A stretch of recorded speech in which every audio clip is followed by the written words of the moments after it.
Piston Fanatic. I'm your host, Dave Dalton, and I'm excited to share my passion and perspective of our Detroit Pistons as we go on this fantastic voyage together. I've been a diehard Piston fan since the days of Dave Bing and Bob Lanier. I've also been the varsity basketball coach of a very successful program in northern Michigan. Well, I'm amazed every episode that I have so many great listeners. Thank you for your comments. Thank you for listening. Thank you for subscribing. Please, if you haven't subscribed already, please subscribe. Well, we had another tough loss again tonight. It just seems like it's not meant to be. We lost 122 to 113 to the Milwaukee Bucks. I mean, they got a great team. They're 30-13, and we're 4-39. And here we are right with them. You know, it's a 1-point game, and then they go on a 15-2 run to close out the game. And how many times have we seen this happen? And it's interesting that, sometimes, just seems like one time just things would break our way, but obviously when you're not as good of a team, and we had, our guys, I'm all about the core four and them playing, and they've been playing really well lately. Cade's been out, but before that he was spectacular, but the core four didn't even play good tonight, and we still were right in the game where it was like I said, it was a 1-point game. Even late in the game we had a lead, with under 5 minutes, 4 something left. I think we were ahead, but they just made plays, and we always seem to take bad shots. And Monty said that it's on him. He always says it's on him.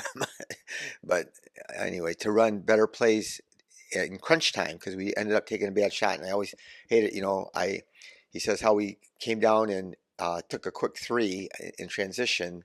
And who did that? Jaden Ivey. So he always has to throw in the little dig to Jaden Ivey. And he was open. He was in rhythm. He came down and shot it. He hasn't shot the three particularly well lately. He had just knocked down a jumper a few possessions before that. But anyway, Sasser was on fire, so that was a pretty cool thing. So he put on a show tonight. He had 23 points, even though I don't think he made a three. But we play the Hornets Wednesday, and hopefully Cade will be back. And then we play the Wizards on Saturday. And those are two games that are two of our most winnable games this year, playing those two teams at home. And then we have a back-to-back on Sunday with OKC. So they changed the start time. It was supposed to start at 6, but because our Detroit Lions, shout out the Lions, congratulations on the big win Sunday. But the Pistons will play at 2 o'clock on Sunday, so people can watch Pistons and then, go home in time enough to watch the Lions play and hopefully win. The Lions got a couple banged up offensive linemen. Jonah Jackson, got the guard for us, is not going to play. I'm sure he had surgery on his knee. And Frank Ragnow sprained his knee and his ankle. He was out there playing. He was hurt. He hurt it during the game, and he was in such pain, and he played. And he played great. But we did sign Zach Erntz. And I don't know if anybody of you that play fantasy football, you know that he was one of the best tight ends in the NFL, and we were lucky that we signed him. He was released by the Cardinals, I think. So anyway, again, it was real frustrating. Like I said, close game, and no Cade. Duran and Ivy struggled, and Asar didn't play very much, but the bench came through again. Bench was outscored the Milwaukee bench 63-20.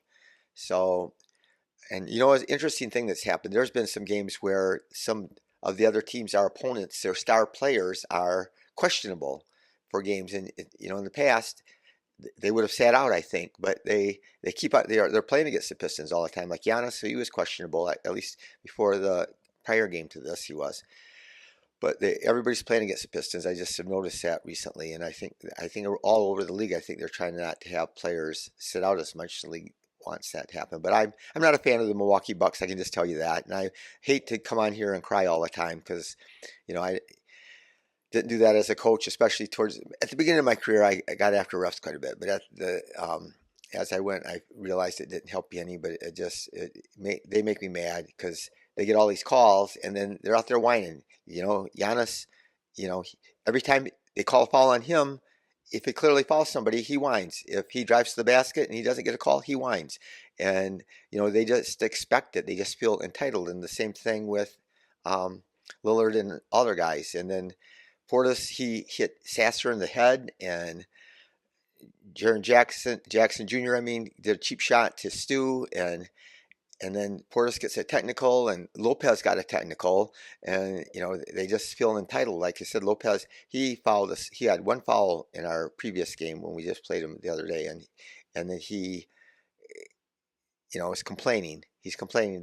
Those guys should feel lucky. So um, Middleton, there was a time when Middleton drove into towards the elbow area, and Sasser fouled him, and then 2 seconds later he shoots the shot, and he gets two free throws, and then like one possession or two possessions later, Burks comes down the court, goes up for a shot, gets fouled in the shooting motion, and he doesn't get two shots. So I mean, that's again, you can whine about referees. It doesn't change things any, but it's just frustrating. Like I said, Portis he does some cheap things, but I just know that the Pistons gotta overcome those things, and we just gotta, if we play better, and like we said, we gotta get everybody playing. We've had some great games lately, and where we've been real close, we've been way more competitive. So that there was something I talked about a few episodes back, when you lose your confidence and you lose your energy and your spirit. And I talked about the Warriors, and Steve Kerr had mentioned that about his team had lost it, but the Pistons had lost it, but they have it back. I mean, we're playing hard, and we're playing with more confidence, I think, even though we're not playing great. And we had Stu in and out. Stu was great tonight. And one thing you could say, Bogey. So Bogey comes out in the first half, and we're in the game. I mean, it's tied at halftime, I think, or it was real close. And Bogey struggled in the first half, and then third quarter he comes out. He's on fire. He lights it up in the third quarter. Then at the end, in the fourth quarter, I think Monty was getting ready to put him back in, and Sasser was so hot, and so I think Bogey told Monty just to roll with the guys that are out there, and I give him a lot of credit for that. I have a lot of admiration. I want us to trade Bogey, and we're going to talk about the trade deadline. It's 17 days away. It's right around the corner here, so things are going to be happening. We're going to hopefully be hearing some things, and hopefully we're going to be able to make some moves, because there are a lot of teams that have things that that need things that we have, and there's so many teams that are in contention for playoff spots, and they're all so close, jammed together, that if they get one player that can make a difference, it can really turn the tide for them. So I just still think that Bogey or Burks, somebody needs to trade for one of those guys. But again, I don't want to trade them. I keep on repeating it every time, but that unless they give us something worthwhile, not just for 1 second round pick. So if the Lakers want to give us 4 second round picks and Rui Hachimura for Burks or Bogey, maybe I would do that. So Bogey he only played 23 minutes tonight. He was 6 for 12, and he was bad in the first half. Second half, third quarter, he was really good. 2 for 4 on threes, only 1 rebound, 1 assist, 15 points. And Knox, 9 points, 9 minutes, excuse me. And here's the thing, we just got to end this. We're starting, 2 non-rotational NBA players. Knox and Killian are not rotational NBA players. And if Killian was my 5th guard and one of my 13th or 14th player on my team, that would be okay. And if same with Knox. If Knox were, I would like to have Knox. If we got injury problems and things, Knox is a serviceable guy, but he's not an NBA starter, or we're not going to win if he's in the rotation. I just don't think that we're at a high level. So even though he has some good games from time to time, I was really disappointed. I love Jalen Duren, and he has had a great year. He had a fantastic start. He got injured. He struggled for a while, and now they're encouraging him to do more, but he's doing less, trying to do more. That's not my opinion. That is just my opinion. So he almost turns it over a whole bunch of times. He's careless with the ball, and he tries to do things nonchalant or cool, and just kind of flip the ball here and flip the ball there. And again, he's got lucky a lot of times today. He got lucky tonight, that he didn't turn it over more than he did. And he was 5 for 13, and he shoots like 70%, but he's trying to shoot some shots that are a little bit tougher. And again, it is harder to shoot over Lopez and stuff. But I still think that he just wasn't in the game. He had 12 rebounds. He played 32 minutes, and he had 12 rebounds, and so that's really good. And he had 1 assist and 1 block and only 2 turnovers, but 12 points. But he tried to shoot some shots. And he does need to experiment, but I just think that there's some moves that he can make that are better, have a better chance of succeeding, higher percentage shots from than some of the ones that he took today. So Ivy had not a good game. He had 32 minutes, 5 for 14, and he's only 1 for 4 on threes, and but he's 6 for 7 on free throws. So again, he played 32 minutes. I'm happy with what Monty did if he played 32 minutes, and he had 6 assists and 3 turnovers, and it wasn't his night. And so it's tough when we have this game that we're right in it. We're in it to win it, and and then he doesn't have as good a game as usual. Killian, 16 minutes, 1 for 2, 5 assists, which is just incredible for 16 minutes, but he has the ball in his hands all the time. So that's another thing, though. The problem is we want Ivy to have the ball in his hands. We're saying Monty's realized that that's a big revelation for him, that somebody suggested to him, and then he goes out there with Killian and starts the game with Killian, and Killian has the ball in his hands constantly. So then when he plays with Sasser, Sasser has the ball in his hands. Seems like all the time. But Stu was super tonight. My only concern is at the end of the game he was limping, but he was a warrior tonight. And Monty said they didn't start him because they knew they needed to limit him because he had the toe injury, then he had an ankle injury, but he battled tonight, man. He was amazing. He 28 minutes only, 5 for 9, 2 for 6 on threes, and 7 for 8 from the line because he took it to him. Usually he's kind of afraid. I mean, just because he doesn't shoot that well inside, he's not afraid of anybody. But he's not afraid of Bobby Portis, so he got under Bobby Portis' skin. So Bobby Portis is always this guy that tries to do little cheap things to get under people's skin, but Stu got under his skin, so that was always cool. We know we have him, to back us up. But he had 8 rebounds. I think I said 7 for 8 on free throws, which is awesome. 2 assists, 2 steals. But the big thing, 5 block shots. And he's not the greatest leaper, and he's not the tall. He's 6'8", and he can't jump that high. But he's been timing because he's been getting up as high as he possibly can. And, I mean, just great effort. I mean, there was a heartbreaking play. The game's right in the balance still. We're ahead by 1 or behind by 1. Sasser goes in there, and his float game has been special. That's his biggest shot tonight. I bet he made more floaters than anything else, but he made right over Lopez, which is, you got to really arc it up there to get over Lopez. But he shot his floater, and it went in and out. And Stu's down there with those other big guys with Giannis and Portis, and he's fighting, and he gets the rebound. He kicks it to Sasser. Sasser slashes to the basket, makes a great move. His only shot of the game, lays it up there, goes in and out. And so we come away with no points there. So Gallinari, he had played 10 minutes, and he was 3 for 4. And 1 for 1 on threes, and 2 for 3 on free throws, and 3 rebounds. So he had a great game, and I still say that I say might as well keep on using him as long as he's going out there. But he really can't guard anybody. He really can't guard a fence post, I don't think. But he is smart, and he's out there playing tough as he can. Same thing with Muscala. They're both smart and tough, and I really appreciate them. And they both been knocking down their shots. They both had they didn't get to play very many minutes at Washington, so but they shot a poor percentage but on a few attempts, I think, probably, but only 27%, like both of them. But he had a good game with 9 points. Sasser played only 19 minutes.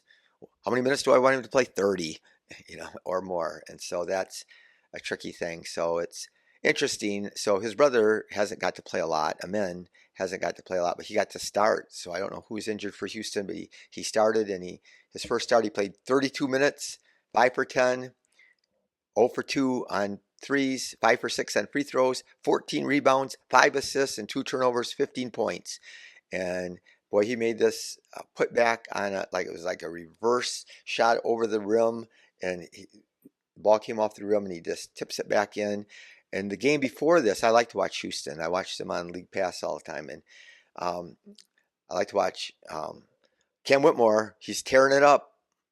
He's playing like he's a 10-year vet out there, and he just turned 19 this summer, and he's playing with a lot of confidence. And he was playing in the G League earlier.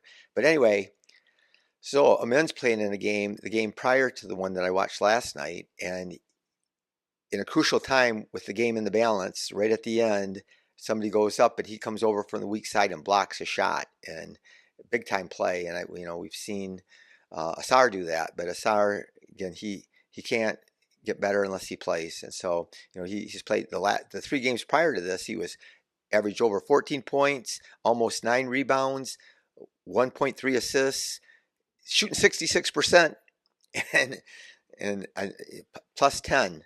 His net rating is plus 10, and so he has been amazing. But then again tonight, if things aren't cooking for him, he plays 19 minutes, and again, same thing. I guess needs to start happening with Sasser. He needs to just let him play, and that means if Killian doesn't play, that means Killian doesn't play. You don't start him even, and it'll be fascinating what's going to happen when Monty Morris comes back. I talk about it. I know I've talked about it before, but who's how many minutes is he going to play, and is he going to start? And um, it'll be interesting because we got to decide: are we going to trade him? Is there enough time for teams to watch him play? Because he's a valuable commodity. There are multiple teams in the NBA that one of their needs at trade deadline is a backup point guard, and he is one of the better backup point guards in the league. So anyway, Muscala, 16 minutes, 1 for 1. He made his only shot. It was a 3, and it's a nice kick out. I don't know. I think Ivy threw it out there to him, and yeah, I think I said that Ivy had 6 assists. Yeah. So anyway, Burks. So Burks has been on fire, and Burks was okay tonight, but he was 28 minutes, 3 for 12, which isn't a good percentage, and he was 3 for 9 on threes, which he's been way better than that. That's only 33%, but he's out there trying, but he takes some bad shots, but he's made a bunch of bad shots recently too, where they just go in. So it seemed like Sasser made every shot, but he was only 9 for 17, which is just better than 50%. And he was 3 for 9, 0 for 4 on threes. But he got to the line 5 times and made 5 free throws and had 3 assists and a rebound and a steal, 23 points. It's got to be near his career high, but I'm not quite sure. But we shot 45%, and so did they, and we outshot them. We were 10 for 30 on threes, which isn't good, but they were worse. So that's one of the reasons why we were in the game against this great team is they were 10 for 39, only 25% on threes. So free throws, 23. We were 23 for 29, and they made 28 out of 34. So they outscored us by 5. From the free throw line, we only had 10 turnovers. They had 9 turnovers, but Giannis had 31 points, and but we did a good job on Giannis. Stu and did a good job guarding him, and the whole team, the help defense was there. He was 11 for 25, and that's really good to hold him to that. He was 1 for 5 on threes, so we backed off and we challenged him to shoot it. But he was 8 for 12 on free throws, and he's not that good on free throws. His percentage is less than that for the year, but he had 17 rebounds, and he had, I think, 10 assists, and I think he had a triple-double, 31 points. Middleton had a big game. He had 26 points, and he hit some big shots for them. They got a bunch of offensive rebounds, and I know that Lopez got 5 of them. And one time on a missed free throw, he tipped the ball out, and they ended up getting a 3. And Lillard had a bad game. Lillard's up and down. He's been inconsistent. He was 4 for, he was on fire against this last game. He had 40-some points just a couple days ago, and then now he's 4 for 15. He had only 17 points, 2 for 10 on threes, but the thing that keeps him in the game is 7 for 8 on free throws. So even when he's having a bad game, he still gets all those free throws. So it's funny, Greg and George are talking about it and saying, it's nice to have the confidence that you can just drive in there and you're going to get free throws. And George tried to say, that's what Greg said, and then George tried to say, well, they earned it. Well, you don't. It still doesn't make it fair. If you call the foul at one end, and just because a guy's been an all-star or whatever, doesn't mean that they get to have a game called differently for them. So anyway, 17 days to the trade deadline. Burks and Bogey, there's our 2 main trade chips, and the 76ers, they have extra picks, and they need an offensive shooter. They have a chance to be right up there with the Bucks and the Celtics, and one of the better teams in the league, but they could use some scoring. A lot of these teams need shooting or scoring off the bench, and Burks and Bogey can give that to them. And so we'll see what they can come up with. I know that the 76ers got some extra picks. The Lakers, I don't know, they have bunch of second round picks. They have one first round pick that they could trade, but they can't risk if they get something, if they trade that, they're gonna have to get something really special because that's their only pick they can trade for a while, and so they've traded away a lot of their picks already. So, like I said, Rui Hashimura and 2 second round picks for Bogey or Burks, maybe. Miami could use some extra shooting, and the one that I talked about repeatedly, I don't want me to bore you, but the Knicks have our pick, and so that pick is not that valuable. So we get that pick, we get to keep that pick for this year if it's 1 through 18, which obviously we're going to get it this year. Next year, we'll get it if it's 1 through 13, and there's a very good chance that we'll get it next year. So the next time we would probably get it would be what picks 1 through 11, we still get it, keep it in 2026. And then in 2027, it's protected 1 through 9.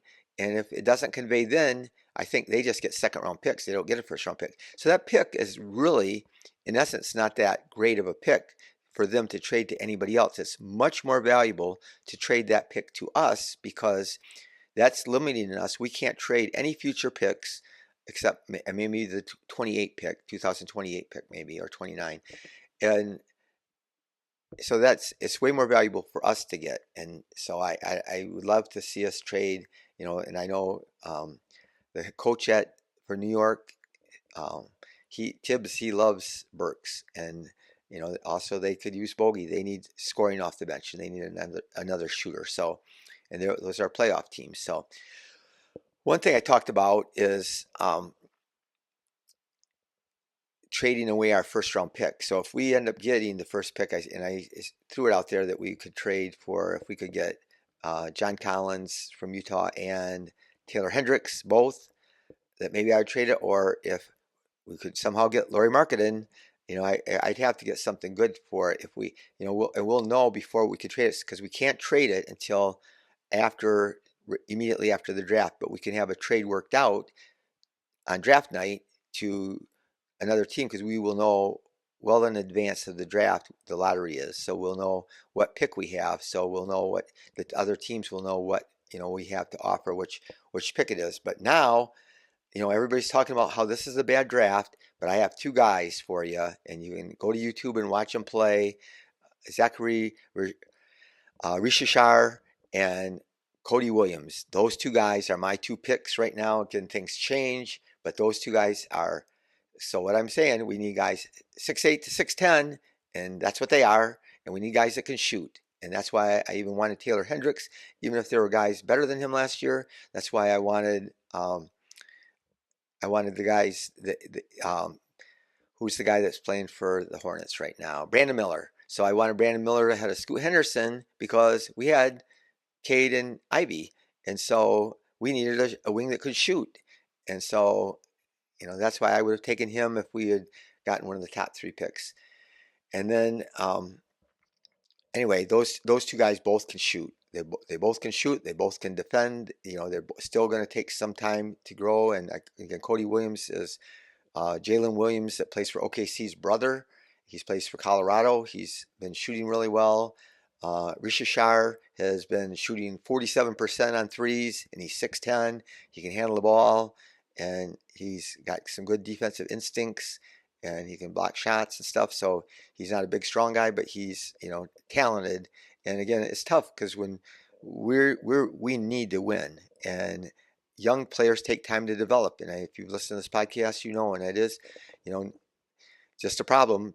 Young teams turn the ball over more. Young teams don't play as good on defense.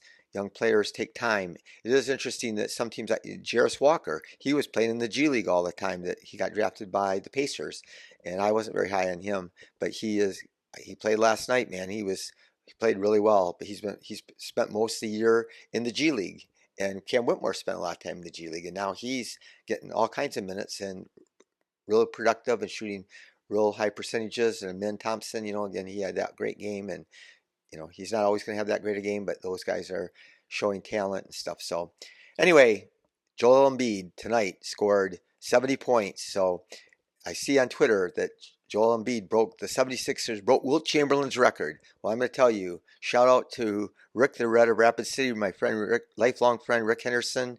He is Wilt Chamberlain's #1 fan, and he's always said Wilt's the greatest of all time, and it's hard to argue with Rick. So anyway, the thing that stinks about this is, so Wilt scored 100 points for Philadelphia. So here's the thing. So they were the Philadelphia Warriors, and Wilt played for them.